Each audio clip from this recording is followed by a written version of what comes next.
Have you ever had that moment when you think to yourself, let it go? It's not worth it. I'm better than this. How many times have you held your tongue when you knew you should speak up? Bit back a response you knew needed to be said. Let your voice be silenced all to avoid a conflict. Here's a hard truth. Every time you do that, you're betraying yourself. We live in a culture that worships the illusion of peace. From a young age, we're taught that not speaking up is a sign of maturity. That being polite means staying silent when something makes us uncomfortable. That not reacting somehow makes us more evolved. But that's a lie. Nietzsche saw through this brutally and clearly. He understood that much of what we call virtue is really just fear. Fear of confrontation. Fear of losing approval.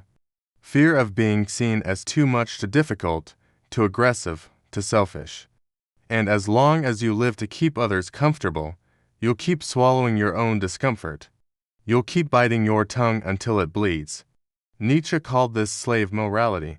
It's a set of values crafted not by the powerful but by the powerless, by those who couldn't fight back, so they built a system that shamed the strong. They couldn't act, so they elevated inaction. They were afraid, so they called fear virtue. And what's worse, that system is now the default. It's the cultural template. You've probably heard this your whole life. Don't argue. Be nice. Let it go. Don't make trouble. You may even believe that holding in your truth is a sign of maturity. But ask yourself, how many injustices have you endured just to keep the peace? How many times have you chosen silence when you should have stood your ground? How many times have you smiled while being disrespected, all to avoid drama? Let me be clear. I'm not telling you to pick fights or become hostile.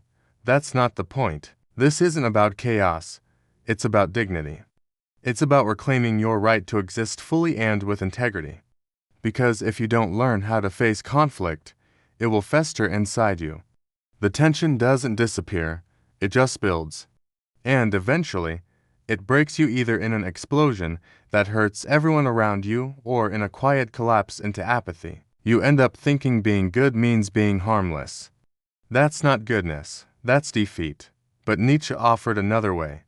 A way to break out of that submissive cycle. A way to face conflict not as a threat, but as a path to freedom. In this video, we're going to go deep into Nietzsche's view of conflict, fear, and moral history. You'll learn how this old slave morality still shapes how you think, act, and relate to others and, more importantly, how to break free from it. Ready to hear something uncomfortable? Good, stay until the end. What you learn here could change how you see yourself and the world forever. To understand why you fear conflict so deeply, you have to zoom out. This isn't just about your personal past. It's about how morality itself was built. And no one dissected that history more fearlessly than Friedrich Nietzsche. In his work on the genealogy of morals, Nietzsche unpacks a brutal truth. Most of the values we consider good today weren't born from strength or clarity, but from weakness, from resentment, from people who didn't have the power to impose their will, so they rewrote the rules. Picture a time when strength was everything. Nobles, warriors, they didn't apologize for being powerful. They didn't shrink themselves for others. They created, they conquered, they asserted their existence. To them, good meant powerful, brave, self-sufficient. That was their morality, active and life-affirming. But not everyone could live like that. There were others, the weak, the oppressed, the fearful. They didn't have the strength to impose their will, so they flipped the script. They took everything the strong stood for, power, pride, courage, and called it evil. Then they took what they had, submission, humility, obedience, and called it virtue. This wasn't enlightenment, it was survival. A clever way to make weakness look noble. Nietzsche called this the invention of slave morality.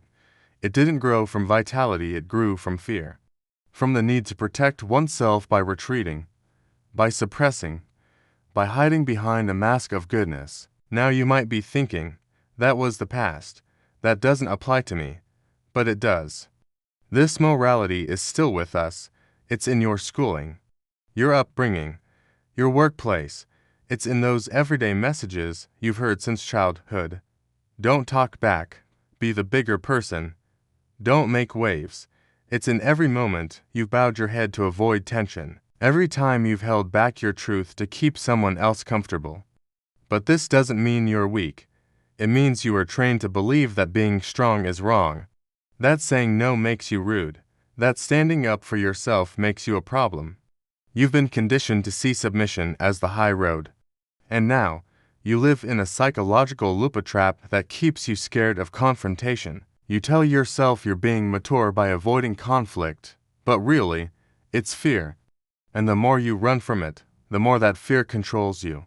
Slave morality tightens its grip every time you choose silence over truth. But there's something even darker that grows from this: resentment. Because that anger you repress, it doesn't just vanish, it ferments, it turns sour, it becomes a slow, silent poison inside you. That's what we'll explore in the next part of this video. You lines see how resentment, the hidden emotion behind so much niceness, is actually eroding your life.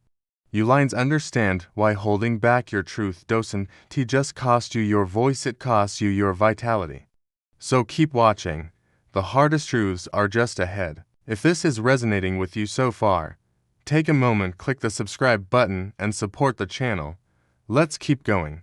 You've seen how the morality of the submissive, what Nietzsche calls slave morality, installs this quiet fear of confrontation inside us. But that fear doesn't just float there. It festers, it transforms into something darker, something heavier. That something is resentment. Nietzsche didn't pull punches when dissecting the human spirit, and when he turned his lens on resentment, he was surgical. And on the genealogy of morals, he paints a picture of how resentment forms not as a flaw in character, but as the byproduct of stifled energy. See, inside every person is a drive force that wants to act, respond, assert, speak, push back. It's not aggressive by default, it's just vital. But what happens when that force gets blocked again and again? When someone offends you, crosses a boundary, humiliates you, and you say nothing. When you feel the sting of injustice, but smile instead, that blocked impulse doesn't vanish. It doesn't dissolve into peace. It turns inward. It ferments. That's where resentment begins. A person filled with resentment is someone who wanted to speak, but didn't. Someone who wanted to set a boundary, but feared rejection. Someone who longed to take up space, but felt too afraid to do it. And because those actions weren't taken, the energy didn't get expressed. So, what happens? The mind does what it always does when we can't act. It builds a story. A story like, I'm better than them because I don't fight back. I'm the bigger person. I forgive not because I'm afraid, but because I'm morally superior. Sounds noble, right? But Nietzsche saw through it. He called this moral storytelling for what it really is: a mask, a cover-up, a way of pretending powerlessness is a virtue. The resentful person wears humility like armor, but underneath, there's suppressed rage, there's a quiet agony, there's the ache of a soul that keeps folding in on itself, and you know what that feels like. Think about the last time someone said something that crossed the line, and you just nodded, maybe even smiled, and later, your mind replayed the moment 1,000 times. You imagined all the things you could have said. You got angry, but only in private. That is resentment. Or that situation where someone keeps taking advantage of your kindness. They ignore your boundaries, and instead of calling it out, you just carry it. You tell yourself, they didn't mean it, or it's not worth it, but the weight grows. That's resentment. Every time you lie and pretend you're at peace when you're not, when bitterness simmers just beneath your voice, that, too, is resentment. Nietzsche's warning was simple, but piercing. The resentful person is not just a passive victim. They are an accomplice, not intentionally, but every time you choose not to confront, not to assert, not to set that boundary, you feed the very poison that's eating you from the inside. And the tragedy: resentment grows in silence. The more you avoid conflict, the more resentment you accumulate. The more resentment you carry, the more conflict you fear. So the cycle spins quietly, invisibly until you either explode or you numb out completely. And when that happens, you don't just lose your temper, you lose your identity. Many people get stuck here permanently. They become attached to their martyrdom. They think their suffering gives them moral value. They mistake their avoidance for peace, when it's really paralysis. They become proud of how much they've endured even though it's slowly killing their spirit. But here's the thing Nietzsche wants us to remember. You're not doomed to this. This isn't your fate. You don't have to live buried under a mountain of unsaid words and unexpressed truth. There's a way out. The antidote to resentment is not revenge. It's not screaming or dominating or becoming the opposite extreme. The antidote is power not over others, but within yourself. It's the recovery of your will, your force, your presence, your voice. Nietzsche called this the will to power. And that's what we're about to unpack. The will to power is one of Nietzsche's most misunderstood ideas. People often think it means controlling others, overpowering them, rising to dominance. But that's a shallow take. Nietzsche wasn't promoting tyranny. He was pointing to something deeper, the essence of life itself. Everything alive has a will to grow, to stretch, to expand. From the tiniest plant reaching for sunlight, to the artist painting their vision, to the child screaming no. For the first time, all of this is the will to power in motion. It's not about conquest, it's about becoming. But our culture, dominated by the moral logic of submission, teaches you to stifle that will, to dim your light, to sit still. Don't challenge, don't want too much. Don't speak too loudly, don't assert yourself. It paints strength as toxic and obedience as holy. The result? You're cut off from your inner fire. You start thinking desire is shameful. You start fearing your own impulses. You think you're virtuous for always keeping the peace, but really, you're vanishing. So, how do you recover your will to power? It starts small. Recognize that fear of conflict isn't noble, it's a conditioned response. It's inherited, not chosen, and now that you see it, you have the power to change it. Practice presence in small confrontations. Start by saying no when you mean no. Tell someone when a comment hurts. Hold your ground in small things. Every time you do, you reclaim territory inside yourself. Stop apologizing for existing. You don't need permission to be who you are. To want what you want, to set limits. You are not born to be background noise in someone else's life. When Nietzsche speaks of the will to power, he's speaking of a return to your raw aliveness.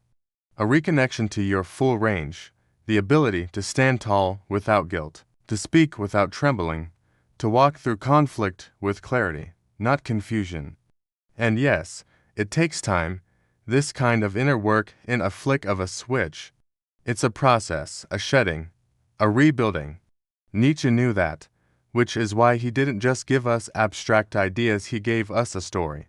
A story of the spirit, passing through three great transformations: the camel, the lion, and the child. It's one of the most beautiful and empowering metaphors in all of philosophy. So, in the next part, we'll explore this story. We'll see how the camel burdened and obedient must become the lion who says no, and how the lion, fierce and free, must then become the child, the spirit of creation, authenticity, and joy. This next step is the heart of Nietzsche's transformation philosophy. If any part of this is speaking to you, don't just watch, engage, reflect, reclaim, practice. Comment below and let me know what's one boundary you've been afraid to set. So far, we've seen how resentment forms and how Nietzsche doesn't just warn us about it. He challenges us to outgrow it. But how? He doesn't hand us a checklist, he gives us a myth. In Thus Spoke Zarathustra, Nietzsche tells the story of the spirit undergoing three transformations. Not literal creatures, but stages of human growth. Stages you may already be moving through, maybe without even knowing it. Let's walk through them now. The first stage is the camel. The camel is the person who says yes to every burden. They carry expectations. They bow to duty. They kneel before authority. They bear it all out of pride, out of honor, out of a deep, noble sense of responsibility. Camels are praised in our culture. She's so selfless. he's so reliable, they never complain. Camels take on more and more, they work late. They forgive when it hurts, they smile through the weight. And, in some ways, they're strong quietly, steadily strong, but eventually, the camel breaks. Because no matter how noble the load, you cannot carry the weight of the world forever. The camel reaches the desert, the silent place, the place of exhaustion. And there, a shift begins. The camel whispers something it's never dared to say before. No, that's where the second transformation begins. The second stage is the lion. The lion appears in the wild. In solitude, in confrontation, the lion doesn't carry burdens, it destroys them. It says no to what no longer serves. No to tradition. No to obedience. No to the rules that made it a camel in the first place. This is the moment you stop trying to be liked. You stop pleasing. You stop living according to scripts you didn't write. The lion is fierce, unapologetic, awake, but it's not angry for the sake of anger. It is reclaiming its right to exist on its own terms. Still, even the lion has limits, because the lion can say no. But it still doesn't know how to create. It can break the chains, but not yet dance. It can tear down the old, but not yet build the new. Its power is reactive, so Nietzsche says, one more transformation is needed. The third and final stage is the child. The child is not childish. The child is free. The child forgets how to pretend. The child creates. The child plays. The child becomes. This is the spirit reborn, not weighed down like the camel, not defensive like the lion, but spontaneous, alive, and whole. The child doesn't ask permission to be itself. It doesn't live in rebellion anymore, because there's nothing left to rebel against. It is pure becoming. The child laughs. It says yes, not out of obligation, but out of joy. This is Nietzsche's answer to resentment. Not repression, not domination, but transformation. He's not telling you to become something. He's telling you to return to that place within you that's unafraid, unburdened, untouched by guilt and social conditioning. But this path isn't easy. To go from camel to lion is to feel the fury of everyone who liked you better when you stayed quiet. To go from lion to child is to let go of the part of you that needs to prove anything to anyone. It's not just a philosophical idea, it's a death and rebirth of your story, your voice, yourself. That's what Nietzsche meant by the phrase, become who you are, not who they told you to be. Not who resentment shaped you into, but the you that was always waiting beneath the fear. The journey is personal. No one can walk it for you. But if you're here, if you've listened this far, then maybe, just maybe, you've already taken your first step. So ask yourself, where am I still carrying burdens that no longer belong to me? Where am I roaring no, but forgetting to say yes to what lights me up? Where have I forgotten how to play, create, and trust myself again? Write those down. Sit with them. Because Nietzsche's philosophy wasn't made for the lecture hall. It was made for you, right here, right now, in the quiet spaces of your own becoming. And if you're ready to go even deeper, Part 4 will reveal why Nietzsche believes suffering is not a curse, but the birthplace of your power. The part most people fear is the part that will set you free. Let me know when you're ready. So far, we've walked through Nietzsche's warning against resentment and his mythic roadmap through the camel, the lion, and the child. But there's one truth at the center of it all, a truth that modern comfort tries to hide, that culture avoids, that even most self-help skips over. Pain is necessary, not just something to survive, not something to numb, but something sacred. Nietzsche didn't believe that life could be truly lived without suffering. In fact, he believed the most beautiful parts of the soul are born because of it. He said, "To live is to suffer. To survive is to find some meaning in the suffering." This isn't about romanticizing misery. It's about redeeming it, because when you hide from pain, it doesn't disappear. It grows, in the shadows, and it starts to shape you quietly, bitterly into someone you never chose to be. That's what resentment is, pain, buried alive. But Nietzsche believed there was another path. He called it amor fati, the love of one's fate. It's not about tolerating life. It's about embracing everything life brings, even the parts you didn't ask for. Especially the parts you didn't ask for: loss, rejection, heartbreak, isolation. Each of these moments cracks something open inside you. And most people rush to seal it shut, to move on, to forget. But Nietzsche wants you to look closer, because in the cracks is where the light enters. He believed that suffering isn't just a test, it's a forge. It refines you, strips you, burns away everything false, until what's left is real. So far, we've walked through Nietzsche's warning against resentment and his mythic roadmap through the camel, the lion, and the child. But there's one truth at the center of it all, a truth that modern comfort tries to hide, that culture avoids, that even most self-help skips over. Pain is necessary, not just something to survive, not something to numb, but something sacred. Nietzsche didn't believe that life could be truly lived without suffering. In fact, he believed the most beautiful parts of the soul are born because of it. He said, "To live is to suffer. To survive is to find some meaning in the suffering." This isn't about romanticizing misery. It's about redeeming it, because when you hide from pain, it doesn't disappear. It grows, in the shadows, and it starts to shape you quietly, bitterly into someone you never chose to be. That's what resentment is: pain, buried alive. But Nietzsche believed there was another path. He called it amor fati, the love of one's fate. It's not about tolerating life. It's about embracing everything life brings, even the parts you didn't ask for. Especially the parts you didn't ask for: loss, rejection, heartbreak, isolation. Each of these moments cracks something open inside you. And most people rush to seal it shut, to move on, to forget. But Nietzsche wants you to look closer, because in the cracks is where the light enters. He believed that suffering isn't just a test, it's a forge. It refines you, strips you, burns away everything false, until what's left is real.